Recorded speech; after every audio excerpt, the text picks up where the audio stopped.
What's going on, guys? JPA Trades here. Today we're going to be going over the Amazon trade.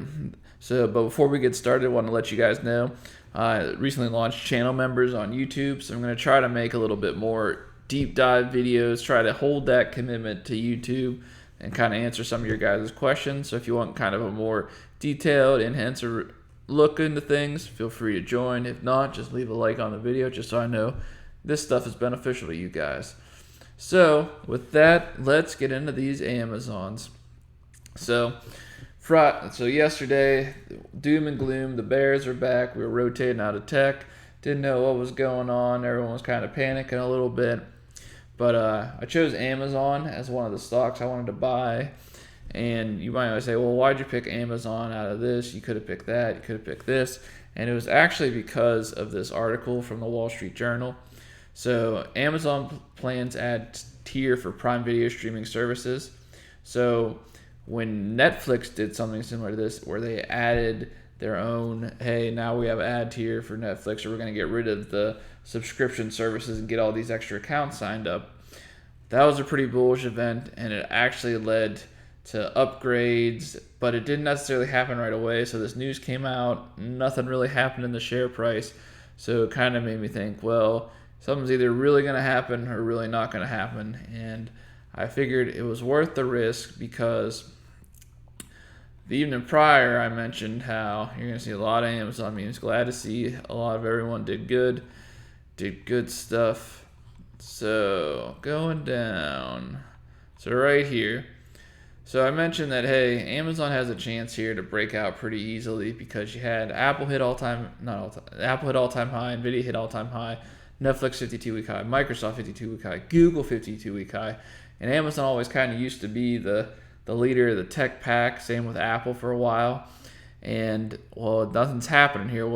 What's the deal? So it's if we want to have a SPY keep pushing higher, the Qs keep pushing higher, something's gonna have to give. So that upgrade there kind of said, okay, this might be worth a shot. This might be worth the risk of getting in here.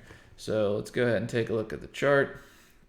So here is our sell down point, and you can kind of see you have I like to just mark up the wicks and area of support. So I always like wicks like this that kind of stand by themselves.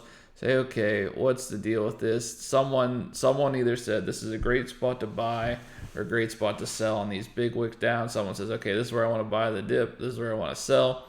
So you kind of have all these different areas you can map out, and you don't want to drive yourself crazy doing it, but just to kind of give you a quick, okay, there's some interesting points, and you're gonna start seeing where you probably saw where I started buying some of these positions. So unfortunately, here's where I said, okay, bull market's back.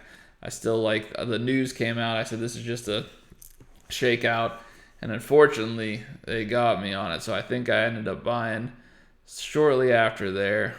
No, it couldn't have been that early. Must have been down here somewhere really early on. And then I kind of waited and said, okay, let's let this develop a little bit. I know I have this zone that I like, so let's see what can happen. And there didn't really seem like there was any turn in the action. So I waited till we got near kind of this support zone where you have all these wicks up and down, all kinds of just exchanging happen, consolidating happen, waiting for that breakout. So before it caused that fall under, but then shoot back up and shoot back up. So I said, well, the news is good. The action's good. Is the risk there? I said yes. And I noticed a few of you guys, a lot of you guys, it seemed like did really well where you were able to go in. You're like, you know what? I'm just gonna wait till you're down, and then I'm gonna start buying. So there's someone 78%, and there's someone with a meme, the fiance jump up, just some good stuff from you guys. So that's always good. But a few of you guys I saw were going like all in right away. Even if it was the perfect play, you never want to be in a situation where you're like, okay, I got to go everything in right now. What I like to do is just make a plan. So let's just clear all these out of here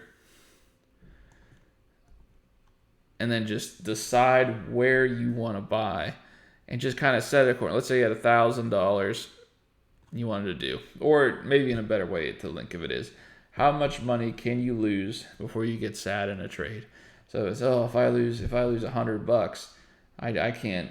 that's as much as I want to lose. I don't want to lose more than $100. So some people put in $500 to a 20% stop, and once their stop gets hit, they go, "That's it, I'm done. I don't want to be here anymore," and they're out. But what I like to do is I say, if I'm comfortable losing $100 in an idea, I'm only going to put $100 into that play, and then if there's another player's option that comes up, put my next $100 in. And if it works, you're going to make that back and more some. And if it doesn't, you're still in it for the same risk as someone else. But the reason you buy a weekly option is because you buy the time with it. We see all these crazy moves happen. Here's what May 5th to June 9th, Amazon was 107 and peaked out at 127. So you have the time in there for things to happen, for stuff to go your way. But let's just get into this again on how you could set your entries for Amazon. And this is after the end of the day today, so we can look at, okay, where do we want to get in if Amazon dips again tomorrow? Okay, well, right off the bat, you're open, as low as it went on open, 122.26. So if it gets to 122.26, you say, okay, that's something that might be worth looking at. And then your next level, you go, okay, how bad was it on the sell day? So 120.63. So if I was you, I would say entry 1 and just put whatever allocation of funds you want, and then just do a text, entry 2. And the beauty of it is your entry 1 is going to be down a pretty significant portion if it gets down to the point where it's entry 2. So if you have all your money in there and you rule now, and you're not going to have that flexibility to recover from it. But if you're just sizing your plays appropriately, you're set up well to be successful. And it might just very well wick off that point, shoot back up. You only double the 100 you put in there, but you still feel great about it because you doubled it, and the next play you can do a little bit more. But you never want to be in a situation where you can lose it all. So like I said, I really, really like just looking at all these wicks and seeing where can it go, and especially if there's a lot of wicks all together. So here was all that consolidation there. Say, hey, what's the deal? And you can kind of get fancier and draw some trend lines, but pivot point, support, resistance tend to work pretty good, and the trend is still upward, so you know it's an upward trend. So pretty much the dips are going to keep getting bought until something changes. The news is bullish on Amazon. I still think that, hey, something can happen here, and that's why I kept some of my 123s in case, because right here, you know that all Amazon needs to go crazy is right there, over 127.4. Where does it go? Scroll all the way out to the month, and you can look at the monthly. So, oh, well, it looks like it could get up to 136 and start going crazy. So if you're in those positions, you're ready to go. You have the tools to be successful. So just kind of take a step back. Don't feel like you got to rush it. Don't feel like you got to go in on every trade.